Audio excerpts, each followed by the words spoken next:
శ్రీశైలంలో రెండవ రోజు మహాశివరాత్రి బ్రహ్మోత్సవాలు. శ్రీశైలం మల్లన్న ఆలయానికి పెరిగిన భక్తుల రద్దీ. ఇరుముడు కలిగిన శివ స్వాములకు మాత్రమే స్పర్శ దర్శనానికి అవకాశం కల్పించిన దేవస్థానం అధికారులు. సాధారణ భక్తులందరికీ స్వామి అమ్మవారి అలంకరణ దర్శనానికి అనుమతిస్తున్న అధికారులు. శ్రీ స్వామి అమ్మవారి దర్శనానికి 5 గంటల సమయం.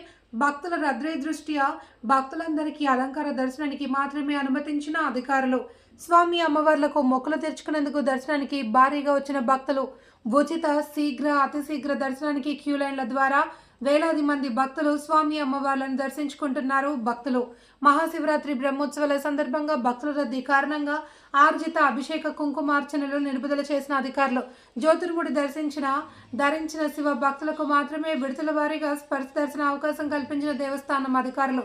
నంద్యాల జిల్లా మహాశివరాత్రి బ్రహ్మోత్సవాలు ప్రారంభం కావడంతో మల్లన్న ఆలయానికి పెరిగిన భక్తుల రద్దీ దృష్ట్యా అష్టాదశ శక్తిపీఠం, ద్వాదశ జ్యోతిర్లింగ క్షేత్రమైన శ్రీశైలానికి భక్తులు పోటెత్తారు.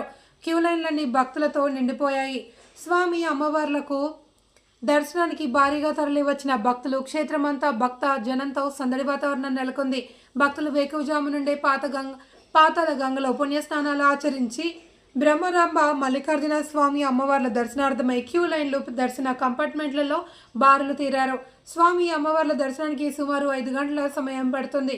మరోపక్క మహాశివరాత్రి బ్రహ్మోత్సవాలు ప్రారంభం కావడంతో సామాన్య భక్తులకు అధిక ప్రాధాన్యత ఇస్తూ అర్జిత అభిషేకాలు, కుంకుమార్చన నిలుపుదల చేసిన అధికారులు. విడతల వారీగా ఇరుముడి ధరించిన శివ భక్తులకు స్పర్శ దర్శనం కల్పించిన దేవస్థానం అధికారులు. భక్తుల రద్దీ దృష్ట్యా ఆలయ క్యూ లైన్లలో భక్తులకు ఎలాంటి ఇబ్బందులు కలగకుండా స్వామి అమ్మవార్లను దర్శించుకునేలా ఆలయ అధికారులు ప్రత్యేకమైన ఏర్పాట్లు చేశారు. దర్శనార్థమై క్యూ లైన్లో కంపార్ట్మెంట్లలో ఉన్న భక్తులకు ఎప్పటికప్పుడు అల్పాహారం, బిస్కెట్లు, మంచినీరు అందిస్తాము అని దేవస్థానం అధికారులు తెలిపారు.